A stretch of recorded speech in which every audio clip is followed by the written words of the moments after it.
Falsa seguridad, segunda parte. Estamos en una nueva sección, como ya saben, que empezamos en el versículo 17, hace 2 semanas, de Romanos 2. Fue parte del texto que hizo el hermano Guadalupe hace un momento en la lectura. Así que vamos a avanzar un poco más. Bueno, hace 15 días hablamos de la falsa seguridad en lo que tiene que ver o en lo relacionado con la herencia, ¿no? Hablamos de la falsa seguridad de la herencia y hicimos hincapié en esa frase que dice: he aquí tú tienes el sobrenombre de judío, ¿verdad? Ese fue nuestro texto y veíamos cómo los judíos en realidad tenían mucho de qué jactarse, de qué gloriarse, pero ellos creían que por el simple hecho de ser judíos ya eso les garantizaba el cielo, ¿no? La vida eterna. Pero también dijimos y advertimos y seguimos advirtiendo hoy otra vez, esto no es únicamente para los judíos, ¿verdad? Así como en aquel momento muchos de los judíos estaban de acuerdo con lo que Pablo estaba diciendo hasta este punto, estaban reconociendo y aplaudiendo su discurso. Sin embargo, ahora Pablo tiene que dar la vuelta y dirigir su atención hacia ellos, porque ellos pensaban que toda esa maldad de la cual Pablo ha venido hablando era únicamente, o tenía que ver únicamente con los gentiles. Y de la misma manera, el día de hoy, en nuestras iglesias podemos llegar a pensar exactamente lo mismo. Bueno, esto no tiene que ver tanto con nosotros, pero sabemos que sí. Entonces, hace 8 días hablamos de la falsa seguridad de la herencia, no por ser hijo de creyentes o nacer o crecer en el seno de una familia cristiana. Eso garantiza, ¿no?, tener la salvación o la vida eterna. Ok, y hoy vamos a avanzar un poco más y vamos a hablar acerca de la falsa seguridad del conocimiento. La falsa seguridad del conocimiento. La segunda seguridad falsa religiosa de la que Pablo habla es acerca del conocimiento de la ley, que en este contexto correspondía a lo que ahora conocemos como el Antiguo Testamento, ¿sí? Esta ley abarcaba todo el conjunto de la revelación de Dios hasta ese tiempo. Así que cuando Pablo habla acerca de la ley, debemos tomar en cuenta que no se está refiriendo únicamente a los 10 mandamientos, como alguien pudiera de pronto presuponer, ¿no? Sino que cuando Pablo habla de la ley, en realidad se está refiriendo a todo el Antiguo Testamento, a todo lo que, ¿verdad?, Dios había revelado a través de Moisés, los profetas, en fin, los salmos. Su revelación acerca de los pactos, sus bendiciones, sus maldiciones, sus advertencias, sus promesas, sus ritos, sus ceremonias, sus estándares morales, así como su enseñanza acerca del mismo y sobre el hombre y el plan de redención. Todas esas cosas estaban incluidas en la palabra ley. Así que es mucho más amplio, ¿no?, de lo que pudiéramos pensar. Entonces, en relación al conocimiento que los judíos tienen acerca de esa revelación divina, el apóstol menciona 4 aspectos en los cuales los judíos basaban su confianza. Hoy solamente veremos 2 por causa del tiempo. Y voy a mencionarlos todos, sin embargo, pero para que tengan el contexto. El primero de ellos, o lo primero que vamos a ver es lo que los judíos aprendieron acerca de la ley, versículos 17 y 18. Lo que enseñaban acerca de esa ley, versículos 19 y 20. Lo que hicieron a la luz de la ley, versículos 21 y 22. Y lo que ocasionaron por quebrantarla, versículos 23 y 24. Como les dije, hoy solamente vamos a ver los 2 primeros.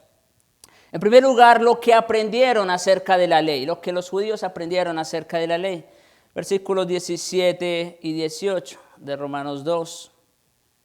He aquí tú tienes sobrenombre de judío, y te apoyas en la ley, y te glorías en Dios, y conoces su voluntad, e instruido por la ley, apruebas lo mejor. si se toma aisladamente esta declaración de Pablo, sonaría como una congratulación, ¿no? Pareciera que Pablo está alabando, reconociendo lo que los judíos habían recibido de la ley. Dice, te apoyas en la ley, te glorías en Dios y conoces su voluntad e instruido por la ley apruebas lo que es mejor. ¿Sí se dan cuenta? Suena como si fuera una congratulación. Pero como él aclarará enseguida, en los versículos 21 al 25, se trata de una fuerte recriminación porque los judíos no vivían a la altura de la ley que conocían también y que alababan con tanto fervor. Ese era su problema, como vamos a desarrollarlo. La mayoría de los judíos de aquel tiempo eran orgullosos y justos en su propia opinión. Bueno, ¿quién de las personas no se cree así, honestamente? ¿No? Orgullosos y justos en su propia opinión. Bueno, yo no soy tan malo como fulano, mengano, ¿no? Yo no hice aquello, yo no hago lo otro. Se creen justos en su propia opinión, igual que los judíos de aquel tiempo. La mayoría de los judíos, como digo, eran orgullosos y justos en su propia opinión a causa de su legado religioso, al punto que habían llegado a apoyarse en su conocimiento de la ley y aún a gloriarse en Dios como medios para satisfacer al Señor. Les encantaba pasajes tales como el Salmo 147, 19 y 20, que dice lo siguiente: Dios ha manifestado sus palabras a Jacob, sus estatutos y sus juicios a Israel. No ha hecho así con ninguna otra de las naciones, y en cuanto a sus juicios, no los conocieron. Aleluya. Si se dan cuenta, ¿no? Este texto, claro, obviamente el salmista no tuvo la intención de tomarlo como lo estaban tomando los judíos en aquel tiempo. Pero ellos tomaban este tipo de textos precisamente para jactarse, ¿no? Del hecho de ser judíos, del hecho de ser parte del pueblo escogido por Dios. Como dice el mismo Salmo, no ha hecho así con ninguna otra de las naciones. Eso era algo sumamente digno de orgullo para ellos. No obstante, puesto que era imposible para cualquier persona guardar perfectamente toda la ley de Dios, algunos de los rabinos empezaron a enseñar que el mero aprendizaje de los hechos de la ley era suficiente para agradar a Dios. ¿Sí? ¿Escucharon eso, no? Algunos rabinos llegaron a enseñar que el simple hecho, el mero aprendizaje de la ley era suficiente para agradar a Dios. Tú conoces la ley, está bien, eso es todo lo que necesitas para agradar al Señor. Debilitando todavía más el propósito de la ley, algunos enseñaban que la mera posesión de ella, o sea, como hoy día tenerla, ¿no? Tener una Biblia en sus manos. Aquí yo creo que todos tienen una Biblia. Quizás si no tienen el libro, por lo menos la tienen en un teléfono. Bueno, escuchen esto.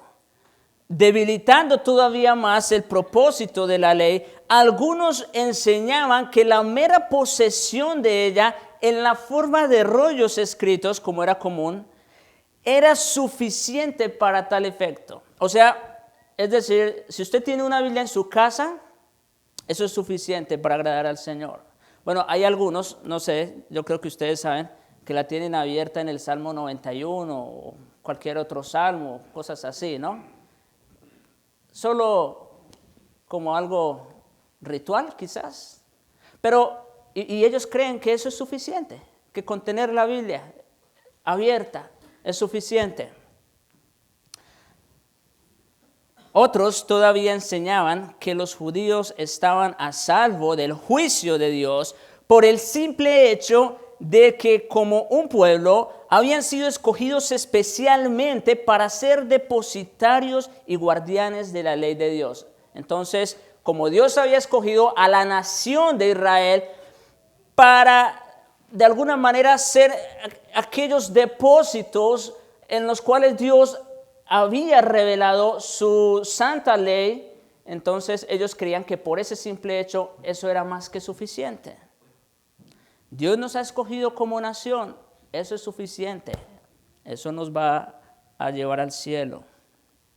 No obstante, el Antiguo Testamento deja muy claro cuál es su propósito y en repetidas ocasiones advierte en contra de los judíos, en contra de que los judíos pongan su confianza en ceremonias y objetos externos, incluso aquellos como los sacrificios sacerdotales y el templo que habían sido ordenados por Dios mismo. Esto es sumamente importante. Dios había mandado a su pueblo, ¿no?, la edificación de un templo con unos materiales, con unas medidas exactas, con unos detalles únicos. Y Dios tenía un propósito en todo eso, por supuesto. Dios había ordenado un sacerdocio también exclusivo, y Dios también tenía un propósito en ello, aún en los trajes que se ponían los sacerdotes, los sumos sacerdotes. Dios había ordenado un sistema de sacrificios, otra vez, todo eso tenía un propósito. Sin embargo, los judíos se habían quedado meramente con lo externo. Ok, tenían el templo de Salomón, tenían los sacerdotes, ahí estaban, ofrecían sacrificios según la ley, también lo hacían. Y sin embargo, en algún momento, en algún punto, Dios por medio de Isaías dice: hastiado estoy de todo eso, de la gordura, de los sacrificios, de todo lo que ustedes hacen. Ya no quiero más. Es como si Dios en alguna manera estuviera diciendo: tengo asco de ver lo que ustedes están haciendo con lo que yo les he ordenado. ¿Y por qué Dios habla de esa manera a su pueblo? ¿Por qué dice que tiene asco, que está hastiado? ¿Acaso no era lo que Dios les había ordenado? Pues sí, pero otra vez, ellos se habían enfocado nada más que en lo externo. A ver, traigámoslo a nuestros días para que seamos más claros. Es como si ustedes creyeran que por el mero hecho de venir a la iglesia cada domingo es suficiente para agradar al Señor. ¿Sí lo creen así? ¿Cuántos están aquí nomás por compromiso el día de hoy? Es exactamente lo que hacían los judíos con la ley. ¿Sí? A través de Jeremías el Señor dijo lo siguiente. Jeremías capítulo 7, versículos 3 al 7. Mejorad vuestros caminos y vuestras obras. Noten los términos que utiliza. Mejorad vuestros caminos y vuestras obras, y os haré morar en este lugar. No fiéis en palabras de mentira, diciendo: templo de Jehová, templo de Jehová, templo de Jehová es este. Yo creo que los judíos tenían más de qué jactarse que nosotros. Bueno, sin embargo, miren cómo sigue.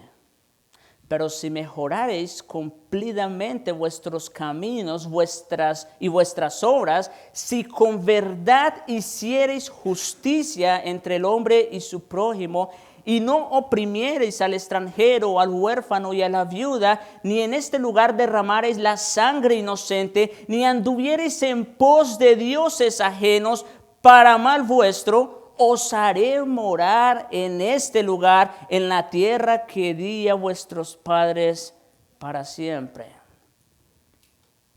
No se trata meramente de cumplirle a Dios. Dios no necesita que le cumplamos. Él es Dios. Él está sentado en su trono, es inmutable.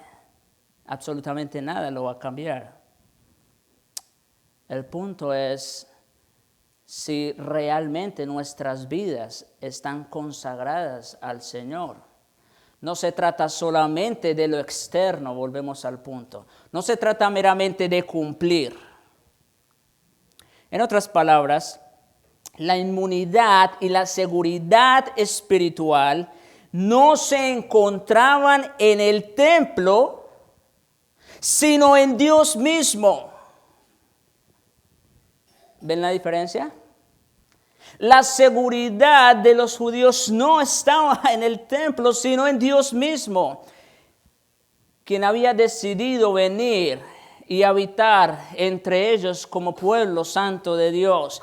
Y en la obediencia fiel a la verdad divina y a la justicia y rectitud representadas por su templo. De nada les servía tener allí la figura del templo si ellos no vivían de acuerdo a esa realidad. De la misma manera podemos decir, de nada nos sirve a nosotros venir a la iglesia cada 8 días a escuchar un sermón si nuestras vidas siguen igual que cuando entramos. ¿Sí? Cuando los judíos impíos se gloriaban en Dios, era en realidad un medio para gloriarse en ellos mismos. Escuchen esto. Pablo dice allí, apoyado en la ley, y te glorías en Dios. Pero escuchen esto, Pablo no está diciendo, ya sabemos que Pablo está escribiendo aquí de una manera irónica, ¿no? No es una congratulación. Cuando dice, y te glorías en Dios, Pablo sabía que no era precisamente eso lo que los judíos estaban haciendo. Sino más bien que cuando los judíos impíos se gloriaban en Dios, era en realidad un medio para gloriarse en ellos mismos, en los privilegios y bendiciones únicos que creían que eran suyos por derecho propio y no por gracia divina. ¿Sí? Así que cuando ellos decían, pueblo de Dios somos, templo de Dios somos, ¿a dónde estaban apuntando? Hacia ellos mismos. ¿Sí? Los judíos presuntuosos y justos en su propia opinión se sentían satisfechos con el simple hecho de conocer su voluntad sin obedecerla. Sí, Pablo le reconoce eso. Conocen la voluntad de Dios, pero ¿de qué les aprovecha si no la obedecen? Conocían lo que Dios requería y lo que mandaba y lo que prohibía, lo que aprobaba y lo que desaprobaba, lo que recompensaba y lo que castigaba. Pero en lugar de salvarles, ese conocimiento se convirtió en juicio contra ellos porque rehusaron vivir conforme a él y se negaron a aceptar el remedio para esa falla colosal. Dios les dijo por medio del profeta Jeremías, mejorad vuestros caminos y vuestras obras. También, no solo eso, también estaban dispuestos a aprobar lo mejor. Dice el texto. Apruebas, dice, conociendo la ley, apruebas lo que es mejor. El término allí, apruebas, es un término que aludía al concepto de someter algo a prueba con el fin de establecer su valor verdadero, como en el caso de los metales preciosos. Si quieres saber que ese anillo es oro puro, somételo al fuego.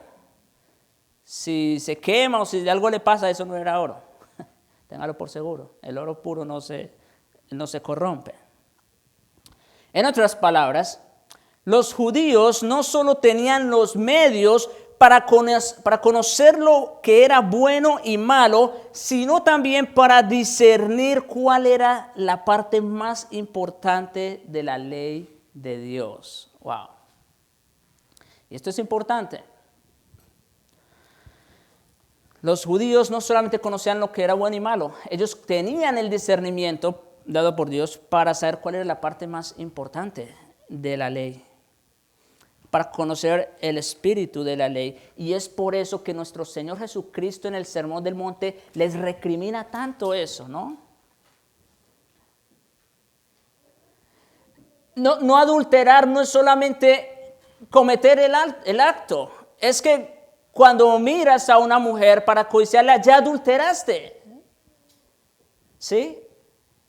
No matar, no es solamente quitarle la vida a alguien. Es que cuando tú aborreces a una persona, la estás matando. Pero parece que ellos habían olvidado por completo esa parte. En otras palabras, bueno, eso ya lo dije. Seguimos adelante. Los judíos también se mantenían instruidos por la ley de manera continua. Ser instruido es el término del cual se deriva catecismo. Escuchen esto. Tenía el significado general de ser la instrucción de cualquier clase impartida oralmente. Eso era catequesis, ¿no? Es una clase impartida oralmente. Pero se asociaba de manera especial con la enseñanza por repetición. Los reformadores, vamos a decir, la iglesia reformada ha sacado también algunos catecismos, por si no sabían. Así como la iglesia de Roma tiene sus catecismos, ¿no? Para enseñar clases a los niños, a los jóvenes que van a hacer la primera comunión y todo eso. Pero la iglesia reformada también ha sacado catecismos, por supuesto, bíblicos, ¿no? Todo de acuerdo a las escrituras. Pero la idea principal de un catecismo es la enseñanza o la instrucción mediante la repetición. Por ejemplo, la primera pregunta del catecismo de Westminster es: ¿cuál es el fin principal del hombre? El fin principal del hombre es glorificar a Dios y gozar de Él para siempre. Ahora, eso solo se aprende ¿cómo? Mediante la repetición, ¿no? Entonces, ese es el término que Pablo está usando aquí cuando dice que los judíos eran instruidos por la ley. Ellos aprendían mediante la enseñanza por repetición. De esa manera ellos se aseguraban que conocían la ley. Ese era el punto. Tanto en el hogar como en las sinagogas, los niños judíos en particular eran instruidos en la ley de forma sistemática, intensiva y profunda. Los niños judíos, ellos ya se podían aprender los mandamientos de la ley sin ningún problema, se podían aprender salmos enteros sin ningún problema. O sea, ese era el sistema de enseñanza que ellos tenían. Ahora, no solamente los rabinos, sino también muchos otros judíos memorizaban extensas porciones del Antiguo Testamento que a menudo recitaban en público como una demostración de piedad. ¿Sí? Si nosotros nos trasladáramos a esa época, podríamos escuchar fácilmente a un rabino o a cualquier otro judío ir por el camino y recitando textos, porciones de la Biblia. Eso era común entre ellos. Y eso como una demostración de piedad, como digo.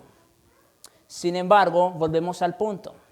Su problema era que sabían mucho, pero obedecían poco. Estamos hablando, hermanos, entonces, de una falsa religión, ¿no les parece? Ahora, es interesante, porque normalmente cuando se habla de falsa religión, entonces tendemos a pensar en el hinduismo, en el budismo y en cualquier otra religión. No, eso no son falsas religiones únicamente.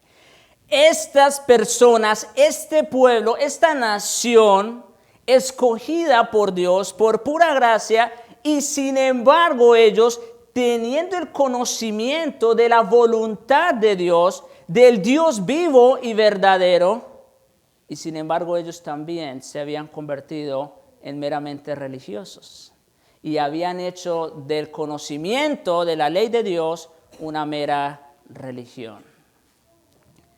Ahora, ¿esto tendrá que ver con nosotros algo? Por supuesto. Nosotros nos decimos que somos bautistas reformados, una iglesia de sana doctrina, ¿no? Espero que no sea solo de palabras o que no solo sea para nuestro intelecto. porque si no, entonces estaríamos en el mismo problema de los judíos. Tenían el conocimiento del Dios verdadero, pero de nada les aprovechó. Ahora, en segundo lugar, veamos lo que enseñaron acerca de la ley. Versículos 19 y 20 de Romanos 2 dice: y confías en que eres guía de los ciegos, luz de los que están en tinieblas, instructor de los indoctos, maestro de niños, que tienes en la ley la forma de la ciencia y la verdad. Los judíos no solamente se sentían seguros en lo que conocían, sino también en lo que enseñaban. Al considerarse a sí mismos como los más sabios en el campo religioso, también se consideraban como los maestros más competentes de quienes no eran sabios espiritualmente, es decir, de los gentiles, quienes no tenían el beneficio de la revelación escrita de Dios. Ellos podían decir fácilmente a un gentil: pues, ¿qué tú me vienes a enseñar a mí? ¿Sí? A nosotros se nos dieron los pactos, las promesas, la ley. ¿Quién eres tú para enseñarme a mí? Entonces ellos se creían los supermaestros de la ley. Pero la infidelidad continua de Israel para con Dios y la desobediencia de su palabra la descalificaban para dar ejemplo e impartir enseñanza a los gentiles no iluminados cuando los judíos ganaban ocasionalmente un convertido al judaísmo, dejaban a la persona mucho peor de como estaba antes. Ahora, miren cómo dice nuestro Señor Jesucristo en Mateo 23:15, acusando a los escribas y fariseos. Ay de vosotros, escribas y fariseos, hipócritas. ¿Por qué? Porque recorréis mar y tierra para hacer un prosélito. Ellos eran maestros de la ley. Ellos tenían en la ley la forma de la ciencia, como dice aquí, ¿no? Y la verdad. Y dice, nuestro Señor les está diciendo a ellos: ay de vosotros, fariseos, hipócritas, porque recorréis mar y tierra para hacer un prosélito. Y una vez hecho, le hacéis 2 veces más hijo del infierno que vosotros. Ahora, ellos tenían todo el conocimiento de la ley. ¿Y por qué nuestro Señor los acusa de hacer 2 veces merecedores del infierno a aquellos que lo siguen?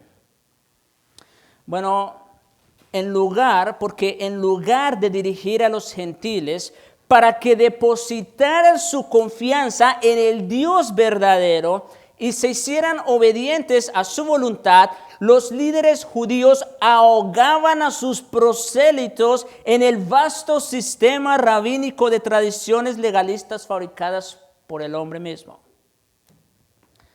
Es decir, ellos con todo el conocimiento de la ley que pudieran tener, no les presentaban la esencia de la ley, no les presentaban a Dios mismo.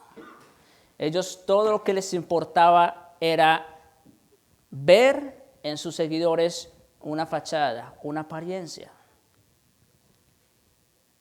Bueno, esa realidad como que no está muy lejos de nosotros, ¿no?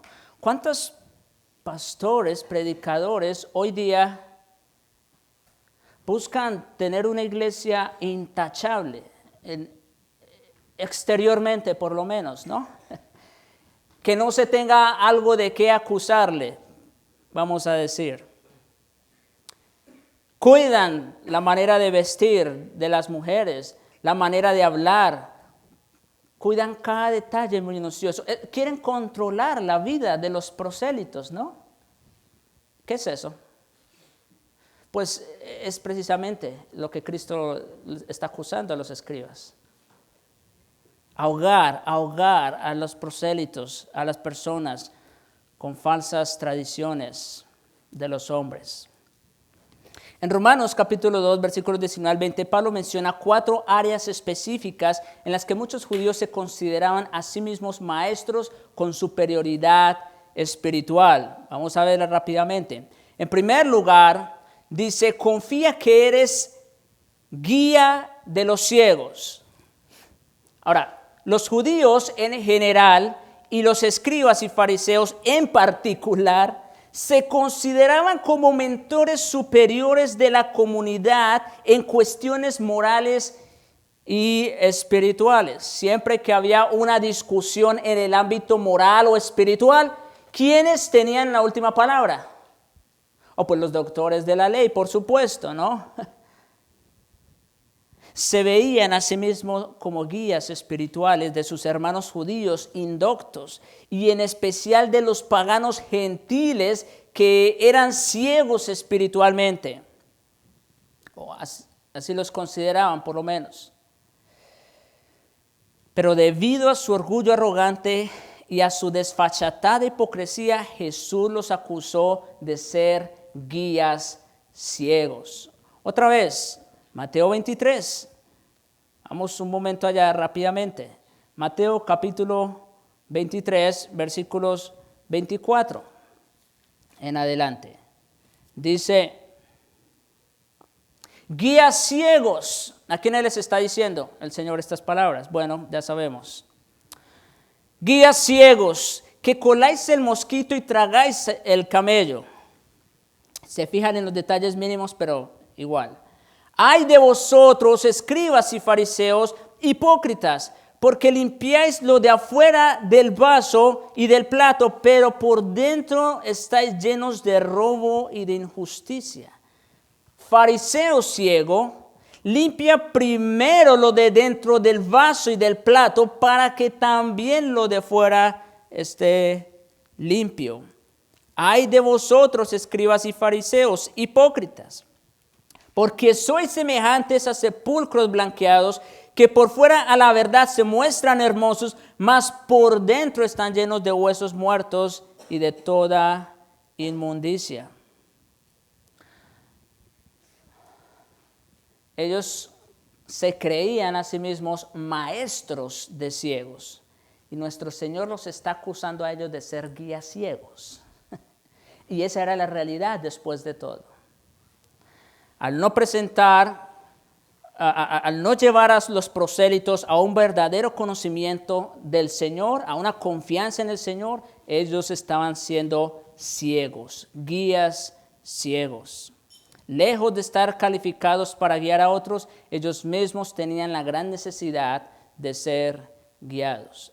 En segundo lugar, un segundo aspecto al que Pablo señala que ellos se creían maestros, dice que la mayoría de los judíos se consideraban a sí mismos luz de los que están en tinieblas. Esa es otra manera de hablar acerca de lo que ellos enseñaban. Luz de los que están en tinieblas. En realidad, ese era precisamente el papel que Dios había propuesto darle a Israel. Él había llamado a su pueblo a fin de convertirse en una luz espiritual para los gentiles, como dice Isaías 42:6. Como ya se indicó también por medio de Génesis 12, Dios tenía un propósito de hacer de la familia de Abraham una bendición para todas las familias de la tierra. Ese era el propósito que Dios tenía con Israel. Es más, Jesús declara a sus discípulos en Mateo capítulo 5, versículos 14 al 16, vosotros sois la luz del mundo. Ese es el propósito de nuestro Señor con los creyentes. Vosotros sois la luz del mundo. Y les encarga que pongan su luz en un candelero donde pueda ser vista y haga bien a todos los que están en la casa. Por eso sigue diciendo, así alumbre vuestra luz delante de los hombres, para que vean vuestras buenas obras y glorifiquen a vuestro Padre que está en los cielos. ¿Cuál es el propósito de ser luz en medio de las tinieblas? Pregunta. ¿Apuntar hacia ellos mismos?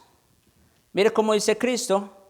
Así alumbre vuestra luz para que los hombres vean vuestras buenas obras y glorifiquen a vuestro Padre que está en los cielos. El propósito de ser luz en las tinieblas es para que todos miren a nuestro bendito Señor, para que todos dirigen su atención a Cristo, no hacia nosotros.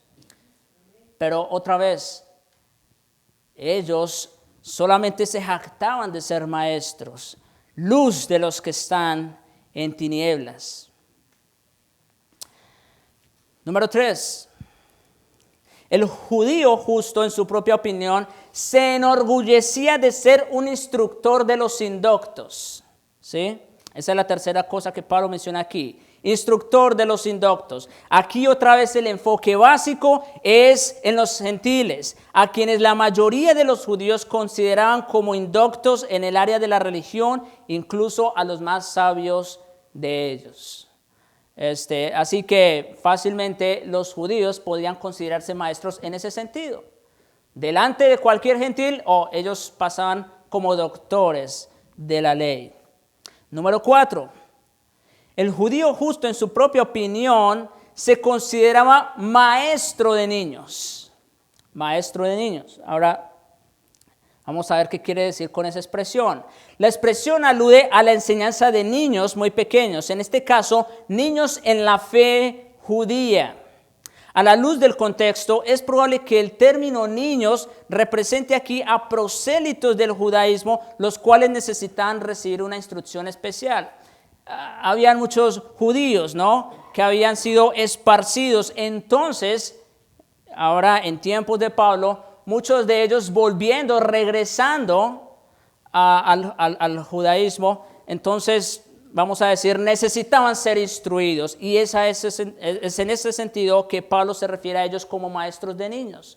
Ustedes creen que son maestros de aquellos porque han sido apartados por un tiempo de la fe judía. Ellos no necesitaban, como creían, ellos no necesitaban solamente aprender la ley de Dios, sino también librarse de muchas ideas y prácticas paganas con las que habían sido criados. Entonces, en esos 4 aspectos es que Pablo les muestra la realidad de que ellos se creían maestros. Ellos se creían maestros porque eran guías de ciegos, se creían maestros porque eran luz de los que están en tinieblas, instructores de los indoctos y maestros de niños. Finalmente, por medio de la revelación única de Dios y de su voluntad para Israel, los judíos tenían en la ley la forma de la ciencia y la verdad.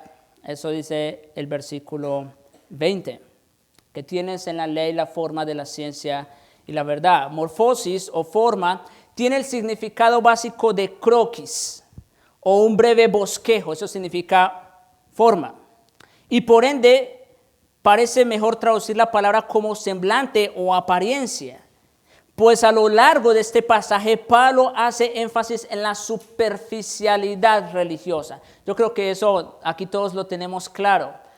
Si hay algo que Pablo ha querido resaltar una y otra vez a lo largo de su epístola, es la superficialidad religiosa, específicamente en el caso de los judíos.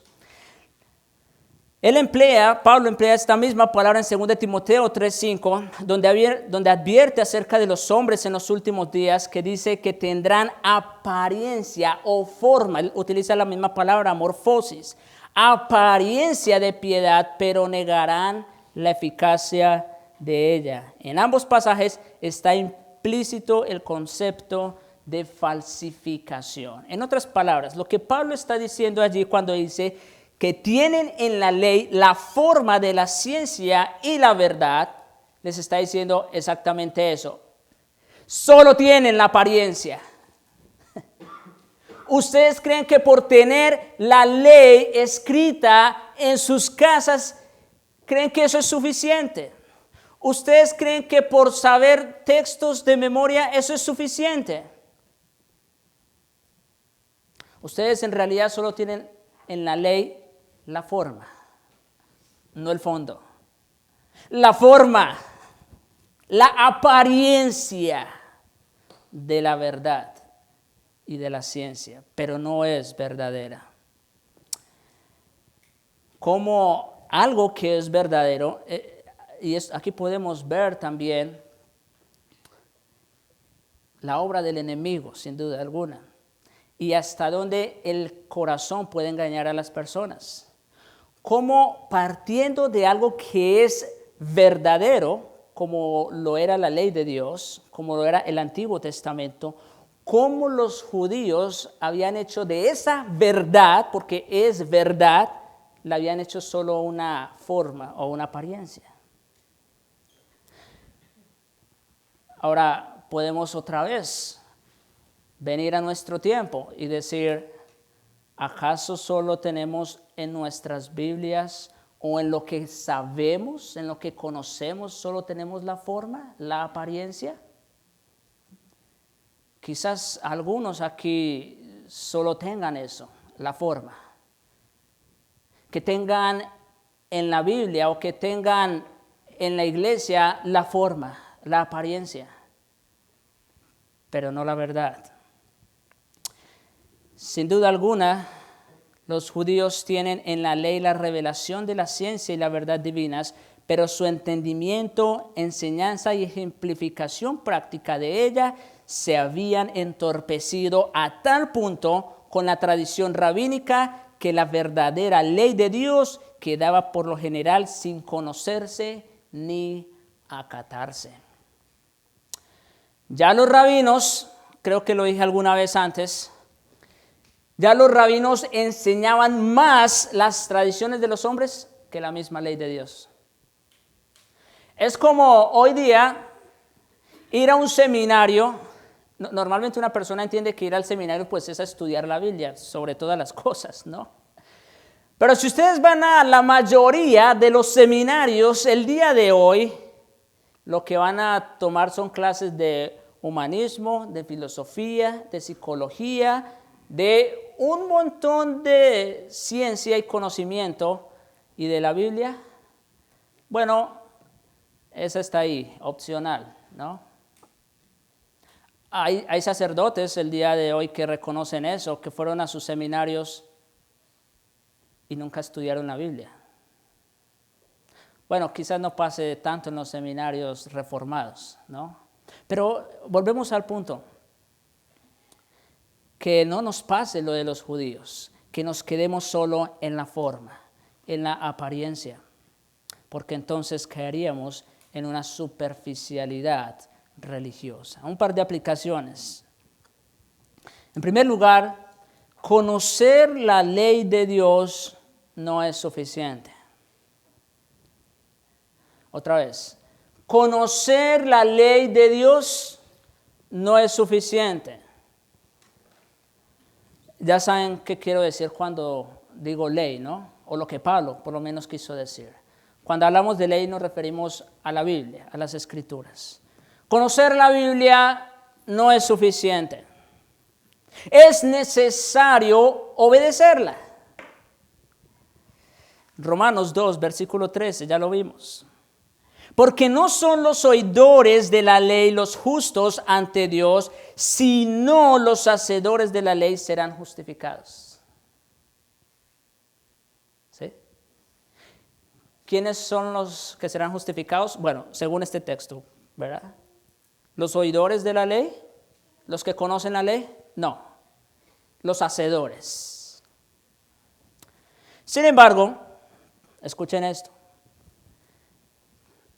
Las exigencias de la santa ley son tales, podríamos decir, las enseñanzas del Sermón del Monte, de las Escrituras, son tales que si no se cumplen perfectamente no es suficiente. Ya sabemos, lo he repetido. Si vuestra justicia no es mayor que la de los escribas y fariseos, no entraréis al reino de los cielos. Las exigencias de la santa ley son tales que si no se cumplen perfectamente no es suficiente. Entonces aquí pues todos estamos en bancarrota, ¿no? ¿Quién cumple perfectamente la ley de Dios? El Sermón del Monte. Por eso, escuchen esto, Israel, que iba tras una justicia de ley, no la alcanzó. Romanos capítulo 9. rápidamente, versículos 31 y 32. Mas Israel que iba tras una ley de justicia no la alcanzó. ¿Y por qué? Porque iban tras ella, ¿cómo? No por fe, sino como por obras de la ley. Ahí estuvo el problema. Y por eso, volviendo a la ilustración que traje hace un momento, por eso el Señor estaba hastiado de los sacrificios y del sacerdocio y de todo lo que hacían los judíos. Porque ya no lo hacían en el espíritu de la ley. Lo hacían meramente por obras, como algo externo. Por eso dice, mas Israel que iba tras una ley de justicia, no la alcanzó. Porque iba tras ella, no por fe, sino como por obras de la ley. ¿Y cuál es el problema de pretender alcanzar la justicia mediante las obras de la ley? ¿Qué creen? Gálatas capítulo 3, versículos 10 y 11. Porque todos los que dependen de las obras de la ley están bajo maldición. A ver, ¿cómo así? Pues escrito está, maldito, escuchen esto, todos. Maldito todo aquel, subrayen ahí, que no permaneciere en todas las cosas escritas en el libro de la ley para hacerlas. Pregunta, ¿con cuánta calificación se necesita para pasar el examen de la justicia de Dios? ¿Cuál es el requerimiento para pasar ese examen? En las escuelas, si tienes un 90, súper, pasaste con A, eso es buenísimo. 95, mejor todavía, magna cum laude, summa cum laude. Pero hay un problema aquí, que la justicia de Dios, la cual es divina, perfecta, demanda o exige que su ley se cumpla al 100%. No puedes pasar con 99.9 el examen de la justicia de Dios. Tiene que ser 100%. ¿Quién pasa ese examen? Por eso Pablo dice, maldito todo aquel que no permaneciere en todas las cosas escritas en el libro de la ley para hacerlas. Pues entonces todos estamos bajo maldición. Porque ninguno las puede cumplir.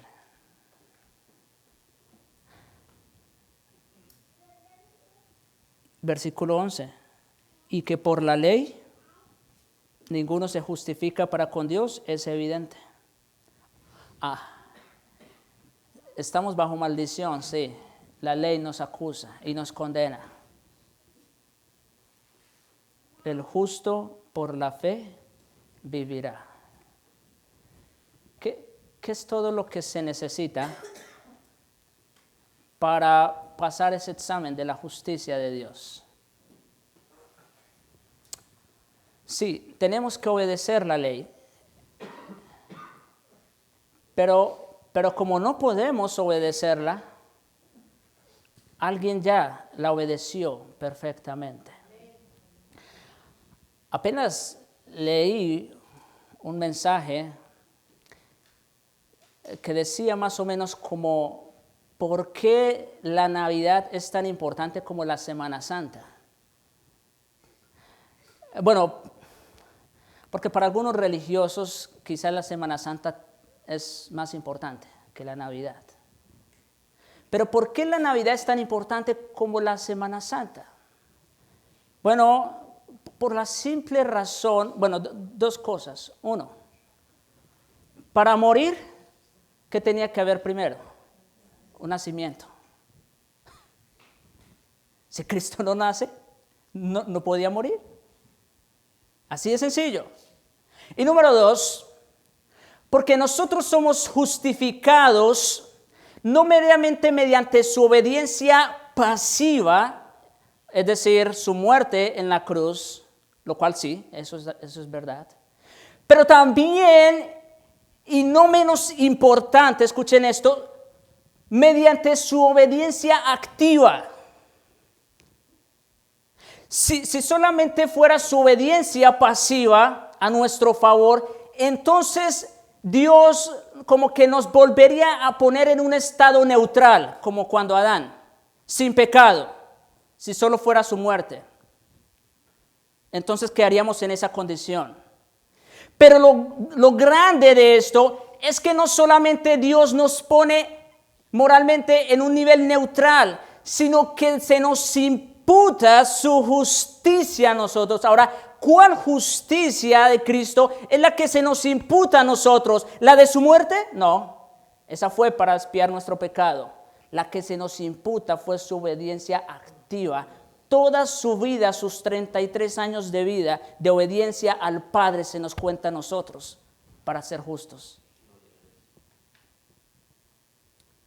Así que no es menos importante. Es por eso que la justificación es únicamente por la fe sola en Jesucristo.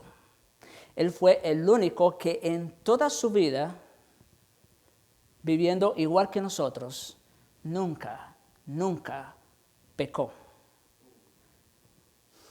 Fue el único que pasó el examen de la justicia de Dios al 100%. Y la mejor noticia es que esa calificación de Cristo puede ser puesta a la cuenta de ustedes únicamente mediante la fe en Él.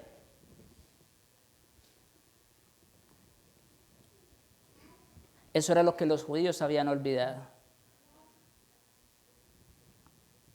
Solo Cristo pudo cumplir perfectamente las demandas justas de la ley y satisfacer la justicia divina en nuestro lugar. Y en segundo lugar, una segunda aplicación. Enseñar la ley de Dios no es suficiente. Es necesario vivirla. En Mateo 23, bueno, ya vimos el texto, no vamos a ir allá otra vez. Nuestro Señor Jesús acusa a los escribas y fariseos de predicar y no aplicar. Dice versículos 2 y 4, en la cátedra de Moisés se sientan los escribas. Haced lo que ellos dicen, pero no lo que hacen. Bueno, aquí estos maestros tenían un problema, ¿no? Quizás enseñaban muy bonito, tenían elocuencia, tenían mucho conocimiento, por supuesto que lo tenían. ¿Cuál era el problema de estos maestros? Como decimos nosotros popularmente hoy día, predica, pero no aplica. Exactamente ese era el problema. Y más adelante, como digo, los acusó de ser guías ciegos. El apóstol nos advierte en 1 Corintios 3:18, nadie se engañe a sí mismo. Si alguno entre vosotros se cree sabio en este siglo, como le ocurría a los judíos, hágase ignorante para que llegue a ser sabio. Hay personas, y ustedes saben, que creen que se la saben de todas, que tienen el remedio para cada enfermedad, ¿no? Que tienen la solución para resolver cualquier problema. Yo sé que ustedes conocen esas personas. Dice, nadie se engaña a sí mismo. Si alguno entre vosotros se cree sabio en este siglo, hágase ignorante para que llegue a ser sabio. Y no solo eso, miren conmigo 1 Corintios 8. A ver, 1 Corintios capítulo 8, versículos 1 al 3. Aquí lo tengo. En cuanto a lo sacrificado a los ídolos, sabemos que todos tenemos conocimiento. El conocimiento, escuchen, El problema no era que supieran. Ese no era el problema, todos lo sabían. Pero había un problema. El conocimiento envanece, pero el amor edifica. Y si alguno se imagina que sabe algo, aún no sabe nada como debe saberlo. ¿Tú crees que sabes algo? Ten cuidado. Mejor crea que no sepa. Pero si alguno ama a Dios, es conocido por Él. Wow. ¿Saben? Más vale ser conocido que conocer. ¿Sí? Más vale ser conocido. Conocido por Dios que conocer. El conocimiento envanece, pero el amor edifica. Cuando somos conocidos por Dios, actuamos y vivimos de acuerdo a ese amor con que Él nos ama.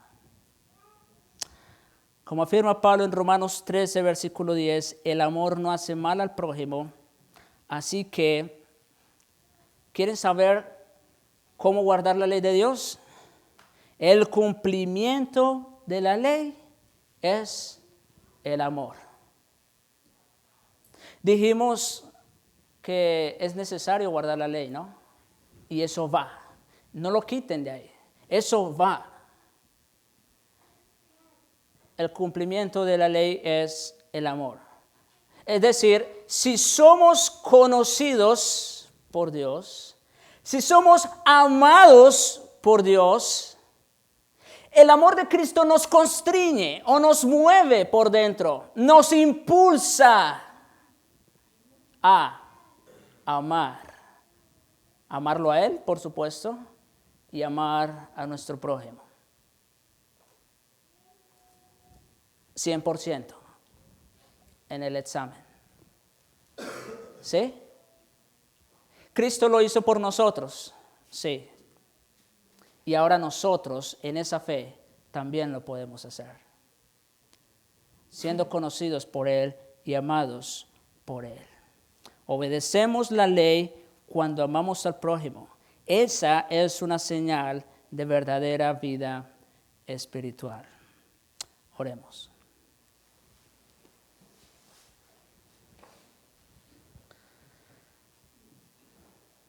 Padre nuestro, gracias te damos por tu palabra. Gracias te damos porque nos enseñas lo que tú eres y lo que somos también. Y es necesario que salga a la luz todo lo que somos en realidad, para que mirando nuestra debilidad, nuestra bancarrota espiritual, vayamos corriendo a Jesucristo, nuestro Salvador. Gracias te damos, Señor, por Él. Gracias te damos por su gran obra, por su justicia a nuestro favor, su obediencia tanto activa como pasiva, porque de esa manera es que nosotros podemos ser declarados justos. Y gracias te damos también, Señor, por habernos amado desde antes de la fundación del mundo. Te rogamos, oh Dios, que ese amor con que hemos sido amados nos mueva nuestras entrañas, nuestros corazones, para amarte cada día más y para amar a nuestro prójimo. Oh Señor, reconocemos que el simple hecho de estar aquí, sentados, escuchando, aprendiendo y enseñando no es suficiente. Eso también lo hacían los judíos, pero te necesitamos a ti. Te lo suplicamos, ven a nosotros en Jesucristo y en el poder de tu Espíritu. Amén.